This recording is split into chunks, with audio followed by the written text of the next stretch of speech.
안녕하세요. 안녕하세요. 반갑습니다. 반갑습니다. 사랑합니다. 사랑합니다.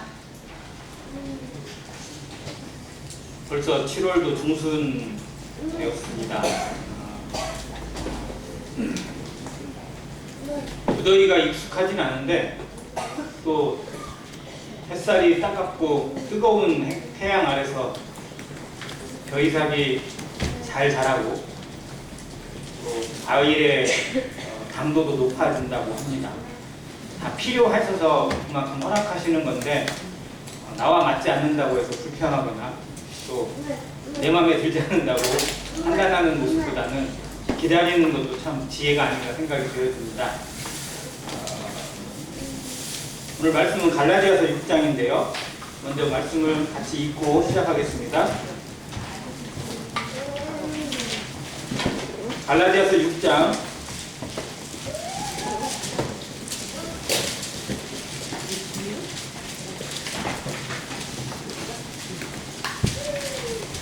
1절부터 5절 교독하겠습니다.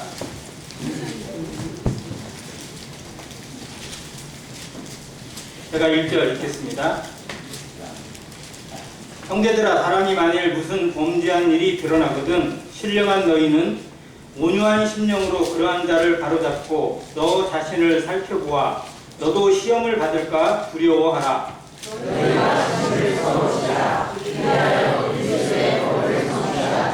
만일 누가 아무것도 되지 못하고 된 줄로 생각하면 스스로 속임이라. 각각 자기의 일을 하시라.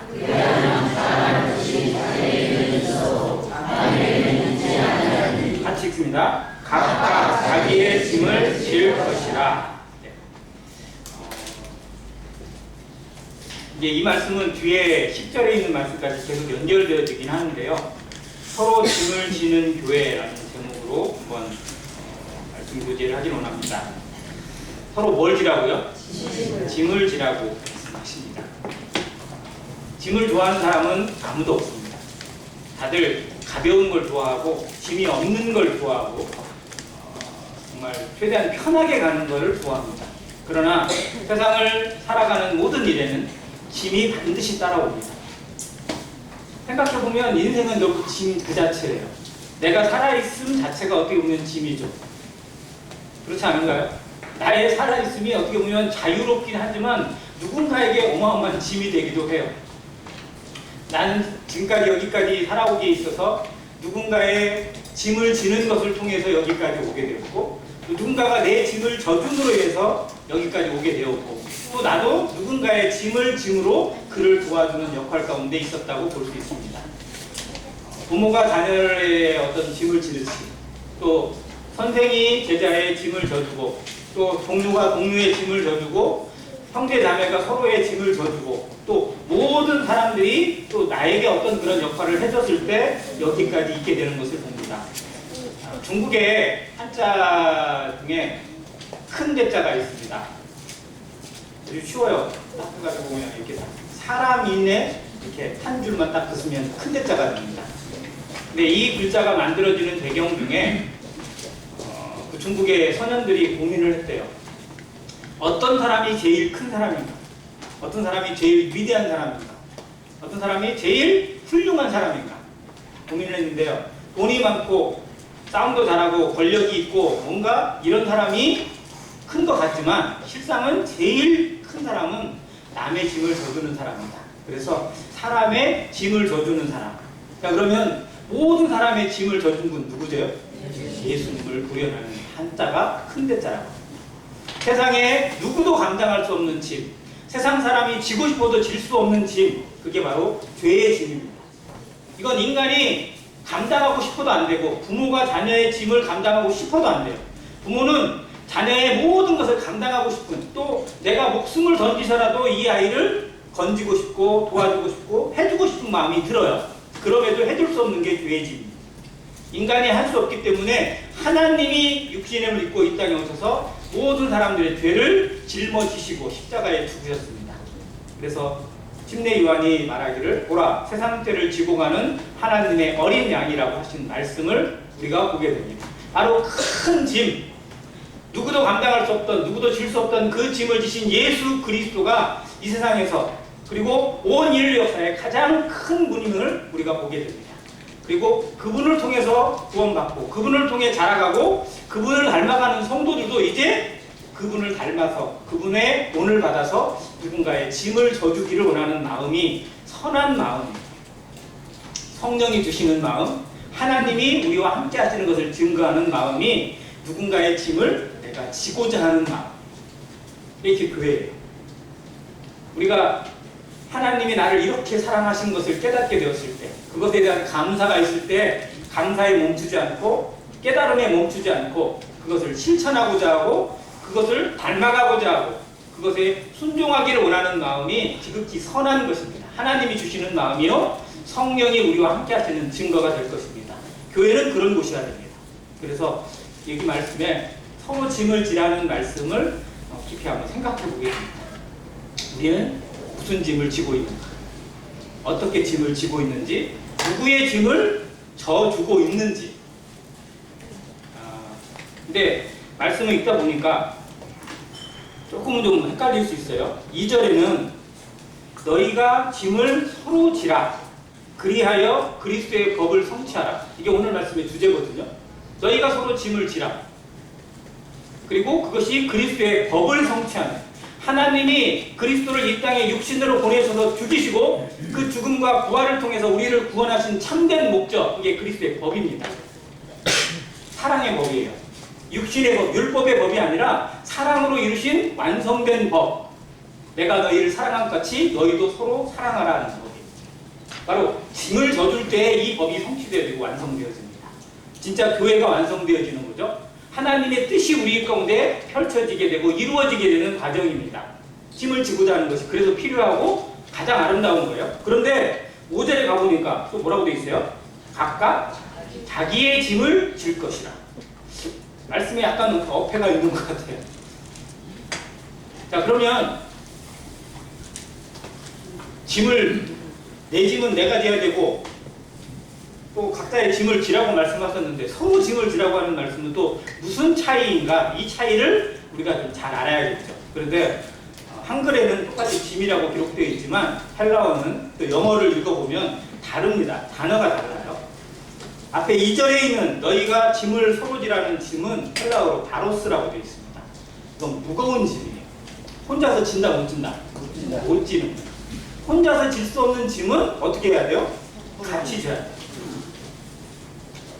우리 그 속담에 뭣도 맞들면 낫다? 네, 비찬 거 맞들면 낫다. 근데 저는 백스타 맞들면 더 귀찮을 것 같아요. 혼자 들고 가는 게 편해요. 근데 진짜 같이 져야 될 게 있고 같이 들어야 될 게 있어요. 긴 물건이나 이런 거는요 가벼워도 혼자 들기가 되게 힘들 수 있어요. 같이 져야 돼요. 자, 그런데 5절에 가보면 각각 자기의 짐을 질 것이라는 이 짐은 포르티온이라는 단어예요. 단어가 다릅니다. 이 포르티온은 단어에서 영어 포터블, 배낭을 의미하는 포터블이라는 단어가 왔어요. 그러니까 이 짐은 뭐예요?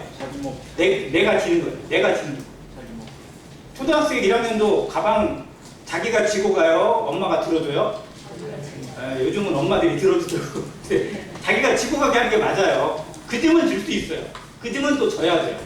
자기가 질 것도 부모가 해주니까 애가 이상해지고 엉뚱해져요. 요즘에 자녀 교육이 정말 문제가 있다고 하는 부분 중에 뭐냐면 내 아이 소중한 것만 알지 이 아이가 사회에서 어떠한 역할을 해야 될 건지에 책임을 지지 않으려는 부모의 자세 때문에 가르쳐야 될 것을 가르치지 못하고 훈육해야 될 걸 훈육하지 않고 때려야 될 걸 때리지 않아서 문제가 생기는 경우가 훨씬 많습니다. 교회에서도 그렇죠. 서로 짐을 지는 것 당연하지만 내 역할은 내가 맡아야 될 것들은 내가 맡고자 하는 이 책임이 그만큼 중요해요.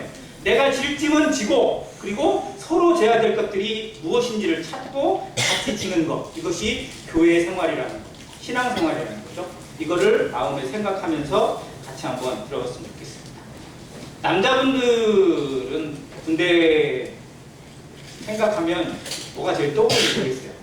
군대 얘기하면 좋은 거 나와요? 힘든 거 나와요? 매 맞고 힘들고 얼차려 받고 뭐 막 그런 것만 주로 얘기 나와요. 근데 얼차려 받은 것 중에 남자분들이 그냥 날밤 새워도 끝이 안 나는 얼차려 중에 하나가 뭐냐면 유격대 받는 거예요. 다들 유격훈련 때 받은 거는 아마 두고두고 회사될 건데, 유격훈련 중에 혹시 목봉이라고 아세요? 목봉 해보셨어요? 별로 안 해보셨는데 유격에 꼭 들어가야 됐어요. 목봉을 하게 돼 있습니다. 자, 그런데 목봉을 할 때 보통 한 10명 정도 줄을 세워가지고 이만한 통나무를 그냥 이렇게 딱 들어요. 들어서 올려서 이쪽으로 들었다가 이쪽으로 들었다가 이렇게 올리게 합니다. 그러면 저는 좀 유리할까요? 불리할까요? 저는 유리해요. 왜냐면 저는 조금은 좀 힘 안 쓰고 약간 흉내만 내도 따라가기만 하면 되니까. 그런데 저랑 같은 줄에 이진영 형제가 있었다. 그러면 진짜 제일 곤욕이죠. 자, 그런데 그 키가 중요한 게 아니고 더 중요한 게 있어요. 어디에 쓴 사람이 제일 힘들까요? 네? 양끝이에요, 양끝에. 특히 제일 앞쪽에 쓰는 사람은요, 이건 힘을 안 주고 싶어도 안 쓸 수가 없어요. 근데 이제 저 중간 정도에 살짝 껴있는, 저같이 만약에 중간에 껴있으면 있으나 없으나 그냥 별로 형 안 돼도 되긴 돼요. 자, 근데 이 목봉을 들거나 어려운 거, 무거운 걸 들 때, 아이, 남이 들어주니까 나는 그냥 흉내만 내야지 하면 어떻게 될까요? 아무리 등치 큰 사람이 있어도요, 그런 사람 두세 명 생기잖아요. 금방 쓰러지게 돼 있어요. 그런데 정말 별로 힘도 없어 보이지만 서로 들고자 하고 서로 더 감당하고자 하는 마음으로 하게 되면요, 오히려 힘이 나요. 이것이 원리라는 것은 교회의 원리예요. 이 일은 이 교회가 감당할 수 없을 것 같아, 이 일은 안 될 것 같아 라고 생각했는데 오히려 그런 교회를 통해서 일을 이루시고 역사를 이루시는 것이 하나님의 일입니다. 빌라델비아가 그런 교회예요. 너희가 적은 능력을 가지고 큰 일을 행하였다고 하십니다. 사람이 생각할 때는 그 교회는 그 일 못해, 그 성도들은 그 일 할 수 없어 라고 얘기할지 모르지만 그 일이 서로 짐을 지고자 할 때, 서로 감당하고자 하는 마음이 되어질 때 하나님이 함께 하시고 역사를 이루시는 것을 성경이 보여주고 있습니다. 그런데 라우디아 교회는 더 큰 교회였어요. 돈도 많은 교회였어요. 그런데 오히려 서로 돈이 많다 보니까 자기 자랑만 있고 자기만 내세우는 것이 있다 보니까 역사를 이루는 게 아니라, 일을 이루는 게 아니라 우리가 일만 만들어요. 서로 험담하고 판단하고 쪼개지기만 합니다. 이런 역사가 이 시대에도 반복될 수 있다는 것을 늘 생각하면서 안행교회가 서로 짐을 지는 교회, 서로의 약점을 담당할 뿐 아니라 정말 그 모든 것에 나를 먼저 희생하고자 하는 자세가 되어있는 교회로 주 앞에서 착하고 충성된 종의 모습으로, 칭찬받는 교회의 모습으로 자라가기를 간절히 기도합니다. 1절 보겠습니다. 그러면 어떤 짐을 져야 우선인가? 라는 거예요. 6장 1절에 보면 형제들아, 사람이 만일 무슨 범죄한 일이 드러나거든 이라고 조건이 되어 있습니다. 교회 안에 있는 성도들에게 약점이나 또 어려움이 없었으면 좋겠지만 우리가 육신을 가지고 있는 이상 빠져나갈 수가 없는 함정 중에 하나입니다. 실수가 없었으면 좋겠고, 넘어짐이 없었으면 좋겠고, 그리고 죄가 없었으면 더더욱 좋겠지만 성도들의 삶에 반드시 따라오는 것 중에 하나가 넘어짐이요, 실수요, 죄입니다. 여기 그 부분을 표현하고 있어요. 자, 그런데 여기에 나타나는 범죄한 일이라는 단어, 이 범죄가 어떠한 죄를 의미하는지 구분이 돼야 됩니다. 교회 안에서 성도들이 실수할 수 있어요. 범죄할 수도 있습니다. 그런데 여기서 말하는 범죄는 헬라어 단어로 파라토마라는 단어가 쓰였대요. 근데 이 단어가 어떤 의미에 사용되냐면 고의적이거나 습관적인 죄가 아니라 실수하는 것을 의미하는 단어입니다. 자, 성도가 범하는 죄 가운데 유형을 따져보면 두 가지가 나옵니다. 실수하는 것, 실족하는 거라고 표현되어 있어요. 넘어지는 겁니다. 이거는 누구라도 할 수 있고 누구라도 합니다. 그런데 고의적으로 하는 것, 알고도 하는 것들, 악의적으로 하는 것은 하면 돼야 돼요. 안 되는 겁니다. 이건 성령을 해방하는 것이나 마찬가지예요. 그래서 이 죄와 구분이 돼야 돼요. 그래서 교회가 실수하는 것에 대해서는 징계보다도 뭐가 우선이냐면 용납과 관용이 우선이에요. 그래서 성도가 실수할 수 있습니다. 그 그게 구원받는다고 바로 삶이 고쳐지고 구원받는다고 해서 바로 변화가 이루어지고 구원받는다고 해서 모든 열매가 선하게 나타날 수 없어요. 우리가 그걸 너무 잘 알아요. 그래서 그러한 성도의 연약을 담당하고자 하고 그런 성도들을 더 관용의 눈으로 바라보고 참아주고 기다려줍니다. 그런데 분명히 구원받고 분명히 됐는데도 고의적으로 어떤 것을 행하거나 또 누군가에게 비방하는 일을 하거나 교회를 어지럽히는 일 가운데 계속 드러나고 있다면 이건 질이 다른 거예요. 그래서 그러한 죄에 대해서는 교회가 판단해서 징계를 하거나 권면을 하거나 그 이상의 것을 합니다. 이 다야가 구분돼야 돼요. 그래서 갈라디아서 6장 1절에 있는 이 범죄한 일이라는 건요, 교회를 어지럽히는 또 교리적인 어떤 그러한 죄를 의미하는 게 아니라 육신으로 나타나는 연약을 의미해요. 실수와 실족이죠. 이 부분이 나타났을 때 성도들이 어떻게 해야 되는가? 짐을 져주고자 하는 자세가 나타나요. 아, 저 성도 왜 저러지? 아, 너 정신 못 차렸어? 왜 저러고 있어? 구원받은 거 맞아? 이렇게 말하는 게 아니라, 아, 저 성도 정말 구원받고도 참 힘들구나, 어려워하는구나, 저 성도를 어떻게 도와줘야 될까라는 마음이 나타나는 것이 하나님의 뜻이라는 거예요. 자, 우리 가운데 정말 저 성도는 아무 걱정 없어, 저 성도는 정말 아무 문제가 없어 라고 말할 수 있는 성도 혹시 있으세요? 저는 아무 걱정이 없으세요? 제가 어떻게 보면 제일 문제일 수도 있잖아요. 왜요? 제일 교만에 빠질 수도 있고 제일 어떤 어려움에 빠질 수도 있는 존재니까요. 앞에서 일하는 형제라고 문제가 없거나 앞에서 수고하는 형제라고 해서 아무런 잘못이 없거나 이게 아니에요. 누구든지 넘어질 수 있고 누구든지 그런 위험성을 가지고 있습니다. 그래서 서로를 향해서 그런 존귀 여기는 마음이 되어졌고 서로 짐을 지고자 하는 마음이 되어졌을 때 교회가 하나 되고 하나됨을 힘써 지키는 교회가 되는 겁니다.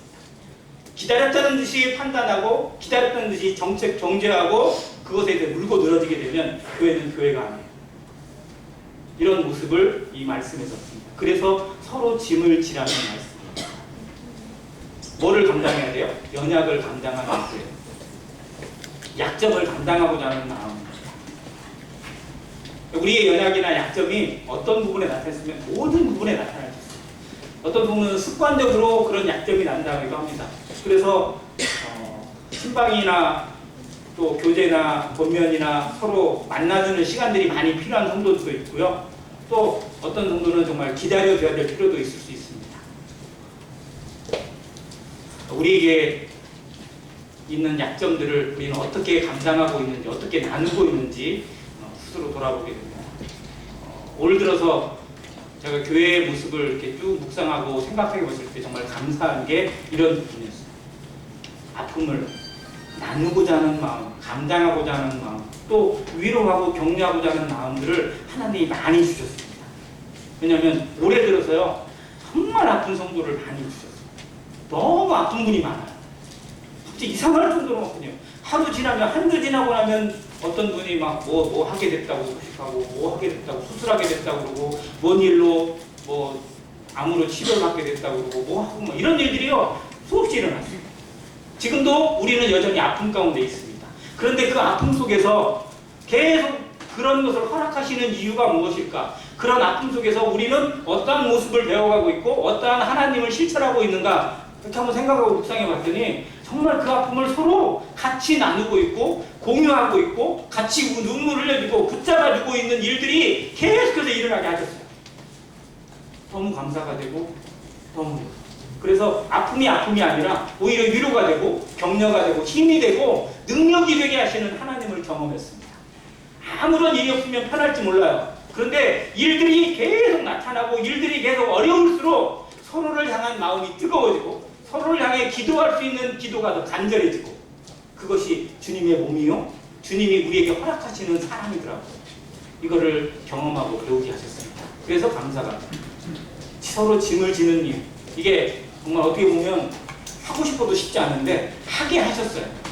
훈련하게 하시더라고요.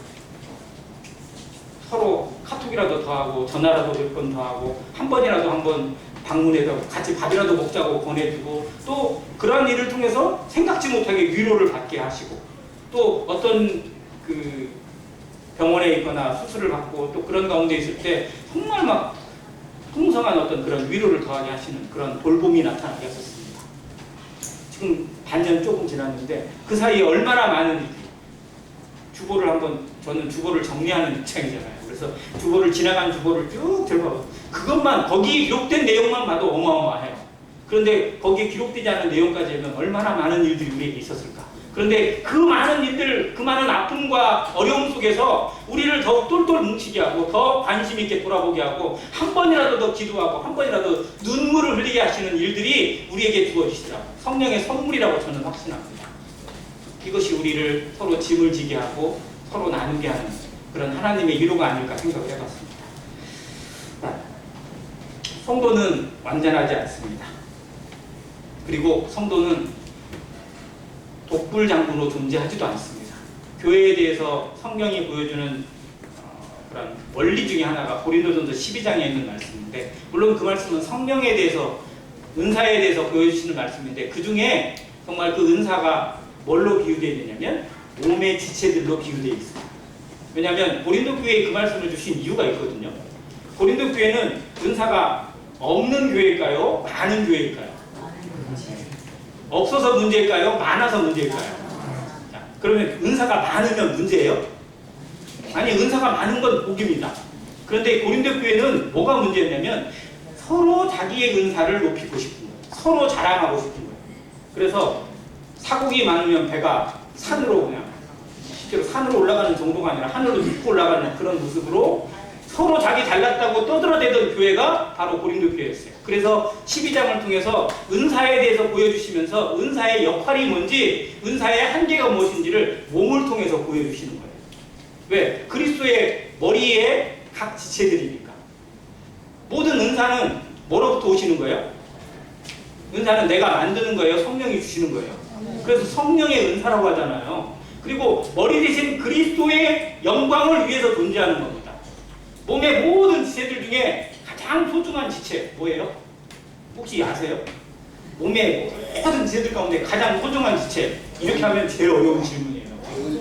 그렇잖아요. 누가 보면 눈이 제일 소중하다고 할 수 있죠. 눈이 먼 사람은 눈이 제일 소중해요. 그런데 아니 눈만 소중해요? 코도, 입도, 귀도, 그리고 심장도, 안에 있는 장기. 지금 황영경이 갑자기 뭐 잘못 드셨는지 그냥 배를 아파가지고 엄청 고생하셨어요.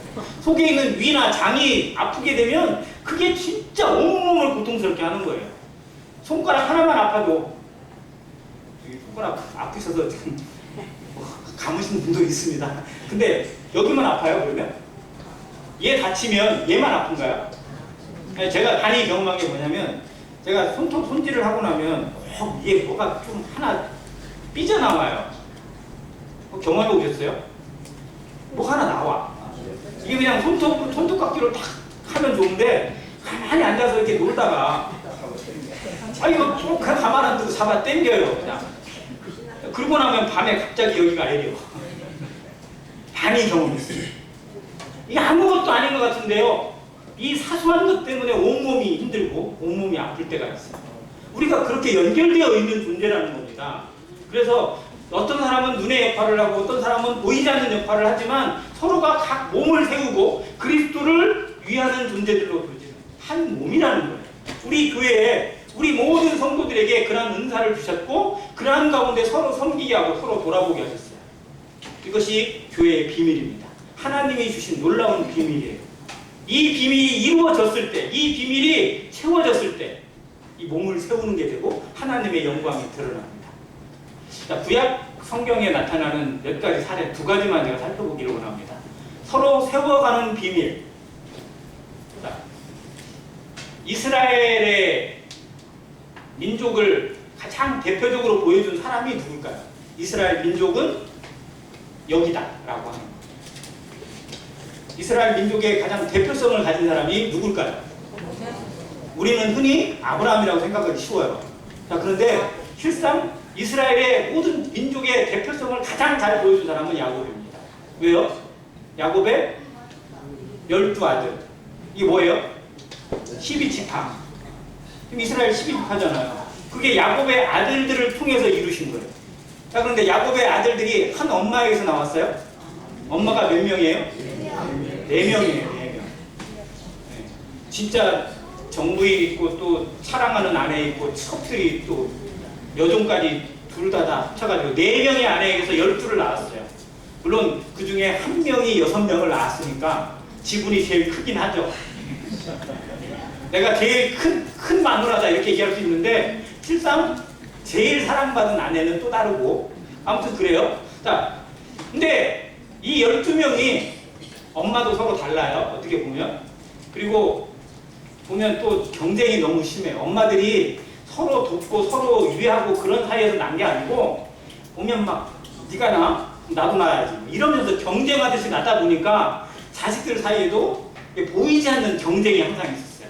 하나님이 야곱을 통해서 12아들을 갖게 하신 것은 서로 싸우라고 서로 경쟁하라고 주신 게 아니라 진짜 하나됨을 이루어가는 교회의 비밀을 보여주시기 위해서 세우신 건데 전혀 그런 그릇이 아니에요.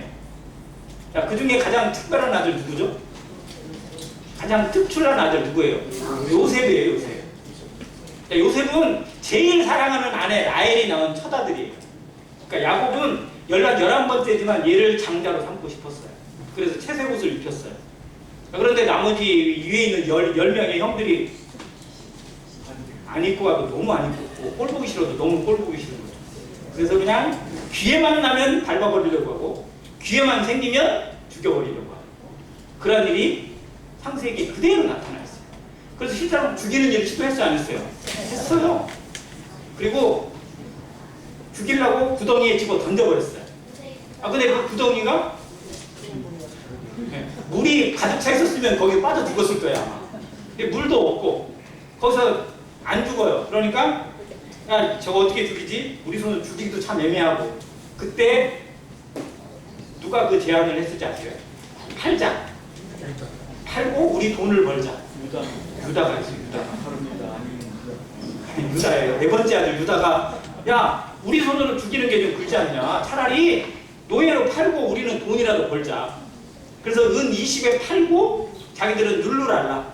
그리고 동생이 죽은 것처럼 해야 되니까 채색옷 벗겨가지고 여기도 피를 묻히고 아버지한테 갖다 줬잖아요. 아버지는 당연히 요셉이 죽은 줄 알고 슬픔과 탄식으로 살아가는데 형들은 그러든지 말든지 지멋대로 살아가고 있는 이 모습이 하나님이 원하시는 그림일까요?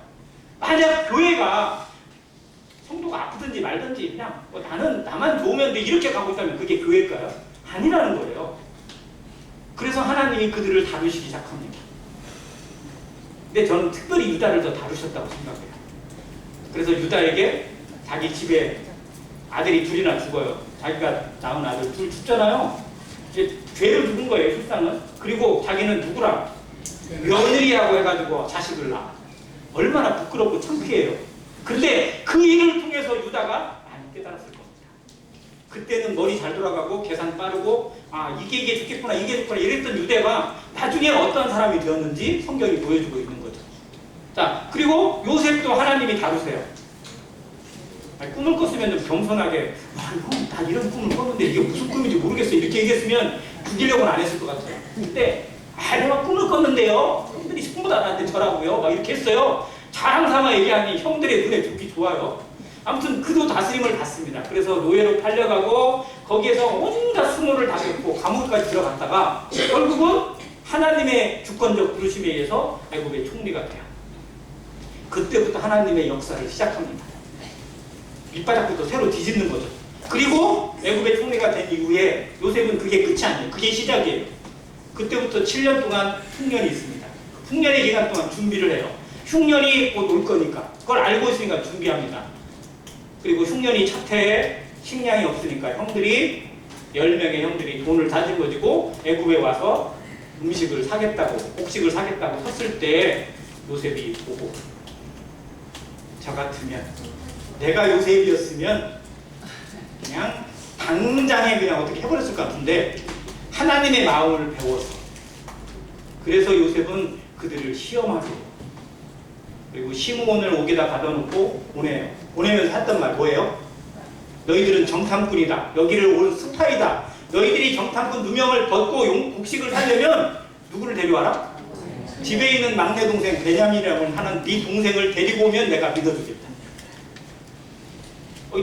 동생을 데려오래요. 근데 동생을 데려오는 일이 쉬워요? 어려워요? 왜 어려울까요? 야곱이 요셉 죽고 나니까 요셉이 죽게 된 원인이 뭔지 아세요? 자기가 심부름을 보냈거든. 형들이 어떤지 살피고 와 했는데 안 와. 그잖아요. 그러니까 내 품을 떠나면 죽을 수도 있다는 거예요. 이게 야곱이 가지고 있는 한계. 하나님의 마음을 배웠지만, 하나님의 은혜로 여기까지 살아왔지만, 자기가 놓고 싶지 않은 것들에 대해서 포기하지 못하는 인간의 본성이 있습니다. 그걸 야곱이 보여줘요. 근데 하나님은 그걸 끝까지 포기하게 하세요. 그래서 르우벤과 유다가 자기 생명을 담보로, 자기 자식들의 생명을 담보로 해서 어떻게든 데려오겠다고, 걱정하지 마시라고. 그런데 얘를 안 데려오면 우리 다 굶어 죽습니다. 무엇이 하나님의 뜻인지 생각해 보라고. 그러니까 그때 야곱이 내어줘요. 그때 했던 말이 정말 유명합니다. 내가 자식을 잃게 되면 위를 잃어. 비슷한 말을 누가 했는지 아시죠? 에스더가 죽으면 죽으리다 했던 고백하고 똑같은 고백을 했어요. 근데 저는 그 고백이 더 커요. 왜? 내가 하는 것보다 내 자식, 내가 목숨처럼 아끼는 자식을 내어주는 것에 대해서 야곱은 정말 큰 결단을 했어요. 자, 그리고 베냐민이 왔어요. 12명이 같이 밥을 먹어요. 근데 이상한 게 형들부터 첫째, 둘째, 셋째부터 쭉 순서대로 딱 앉아가지고 밥을 먹게 해. 신기한데? 밥을 먹어요. 너무 좋아요. 너무 칭찬해주고 자기들을 이렇게 잘 대해줄 줄 몰랐어.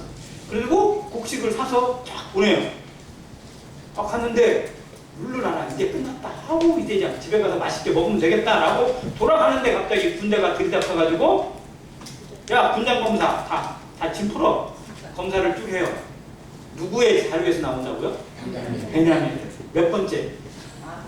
맨 마지막. 저는 그게 성경이 극적이에요. 베냐민부터 뒤졌으면 아마 모르겠는데 또 그것도 첫째부터 뒤졌어. 군사들한테 미리 지시를 했나 봐요. 야 누구부터 해도 뒤져. 루벤 거 뒤져도 안 나오고 누구 거 뒤져도 안 나오고 보세요. 뭐가 있다고 그러세요. 막 큰 소리를 펑펑 쳤는데 마지막 자료를 딱 열었는데 거기에 은단이 나왔어요. 자, 그 전에 형들이라면, 그 전에 동생 꼴 보기 싫으면 죽이고 구덩이에 집어던지고 왕대로 했던 형들이라면 아마 그 순간에 자기 살궁리를 했을 거예요. 자기 살궁리. 얘가 어떻게 되든지. 그잖아요. 사람은 이기적이잖아요. 결정적 순간이 되면 누구부터 생겨요? 나부터 생기잖아요. 그래서 형들은 그러고도 남을 사람들이에요. 그래서 베냐민이 자료에 나왔어요. 그럼 누가 훔친 거야? 베냐민이 훔친 거잖아요. 그럼 베냐민은 억울하다고 얘기해도 빨리 증거가 있잖아요. 되게 나쁜 놈 기껏 데려왔더니 너 그럴 수 있어? 누구를 죽이려고 막 그러면서 베냐민을 혼을 내고 그냥 두고 가버렸을 거예요. 왜? 요셉이 그랬거든요. 그 자료에 내 걸 훔친 사람만 노예가 되고 나머지는 가라 라고 했어요. 그럼 10명은 가서 할 말이 있어. 아버지한테. 베냐민 진짜 나쁜 놈이에요 아버지. 저놈 때문에 다 죽을 뻔했어요. 이렇게 얘기할 수도 있을 거예요. 그런데 절대 그렇게 얘기하잖아요. 아무도 안 가요. 가겠다는 사람이 하나도 없어요. 전부 다 거기에 엎드려서 자기가 노예가 되겠대. 그리고 그걸 가장 극심하게, 가장 강렬하게 주장한 사람이 누구라고요? 유다예요. 이게 극적 반전입니다. 유다가 정말 얼마나 간절하게 했는지 성경이 그걸 너무나 자세히 기록해주고 있고요. 그의 눈물과 그의 탄식과 그의 하소연에 요셉이 가만히 있을 수가 없어요. 요셉이 그냥 무릎에 복받쳐가지고 너무 감동되어서 거기서 울음을 터뜨리고 자기가 요셉이라고 자기 본색을 드러내고 그 형들과 서로 얼싸안아요. 서로 입을 맞추고. 그 장면이 저는 하나님이 어떻게 보셨을까 싶어요. 서로 자기 짐을 지겠다. 동생이 잘못한 것이 아니라 내가 지겠다고, 내가 죽겠다고, 내가 노예가 되겠다고 서로 막 손을 들고 나를 남기고 나를 차라리 치라고 얘기하는 그 모습을 보시고 그게 하나가 이루어졌을 때 하나님이 꿈꾸시고 하나님이 계획하신 이스라엘의 모습이에요. 이게 짐을 지는 모습. 짐을 지고자 할 때 그 사람의 잘못이 아닙니다. 내가 기도하지 않아서, 내가 돌아보지 않아서 이렇게 된 것입니다 라고 자기의 책임을 얘기하고 자기의 잘못을 고백하는 모습, 내가 먼저 회개하고 내가 먼저 엎드리고자 하는 모습으로 나아갈 때 교회는 생명력이 살아 움직이고요. 성령의 역사를 경험하게 하십니다. 초대교회는 나부터 챙기는 게 아니라 서로 챙겼어요. 남부터 챙겼어요. 그때 당시 성도들이 얼마나 부자예요. 그때 당시 전 국민의 50%가 노예였다고 그러는데 성도들의 50% 이상이 노예예요. 자기 소유도 별로 없어요. 그런데 정말 정말 콩 하나도 나누듯이 뭐 하나도 나누고자 하는 마음으로 서로 자기의 것을 아끼지 않고 가지고 와서 서로 통용하고 나누어주고 핍절한 자가 아무도 없게 했던 초대교회의 모습을 우리가 성경을 통해서 봅니다. 이스라엘 12지파의 모습이 그렇게 이루어졌어요. 이게 하나님이 계획하시고 하나님이 이루어가는 진짜 하나된 모습입니다. 그러니까 또 한 가지의 모습이 전에 여름 성경학교 때, 여름 수양회 때 공부했던 느헤미야 3장의 모습이에요. 포로에서 귀환해서 돌아왔어요. 예루살렘 성은 확대되어 있고 정말 성전은 세워져 있지만 아무것도 가진 것도 없고 주변에서는 수많은 민족들이 이리저리 와서 방해하고 해방합니다. 야, 니들이 뭘 하겠다고? 말도 안 되는 소리 하지 마. 너희들이 성벽을 세우면 여우가 올라가도 겁내줄 거라고 막 그렇게 조롱을 하고 협박을 하고 심지어 와서 막 야유하고 군대를 동원해서 쳐들어오려고 하고 그런 와중 가운데 한 손에는 창을 들고 한 손에는 돌을 들고 그걸 들고 그러면서 일을 했어요. 자, 그런데 그 사람들이 그 일을 시작하게 될 때 누가 봐도 할 수 없는 일인데 누가 봐도 안 되는 일인데 하나님이 그들의 마음을 감동시키고 또 제사장들이 먼저 솔선수범해서 특히 대제사장이 제일 먼저 솔선수범했죠. 자기부터 감당하겠다. 그리고 자기 집하고 아주 멀리 떨어져 있어요. 실제 집을 찾아보니까 이 대제사장의 집은 저 아래쪽에 있어요. 수문 옆이에요. 그런데 양문 그쪽이 가장 먼저니까 그 일을 먼저 하겠다. 자원해서 그 공사를 감당을 해요. 제사장들이 함께 합니다. 그리고 옆에 가장 세우기 힘들다는 망대가 있는데 망대 2개를 같이 세워요. 그 일이 이루어지고 나니까 서로 나도 해야지 서로 격려하는 모습으로 들어갑니다. 드고와 사람들은요 너무 멀리 있는데도 와가지고 그 일을 도와요. 자기하고 상관도 없는 것 같은데 이렇게 하는데 나도 해야지. 안 되는 사람은 자기 집이라도 해요. 자기 집 앞이라도. 자기 집을 하는 사람들은 자기의 짐을 지는 거예요.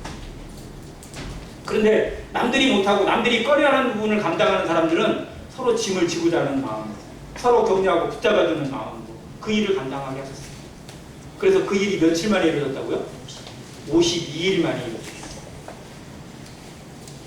릴레이가 이루어지고 순서대로 이루어지고 서로 힘을 도와주는 모습. 처음에 시작할 때는 이게 정말 될까? 이거 어떻게 하지? 어떤 일이든 그래요. 처음에 시작할 때는 이게 될 수 있을까? 라는 의심이 들 수도 있어요.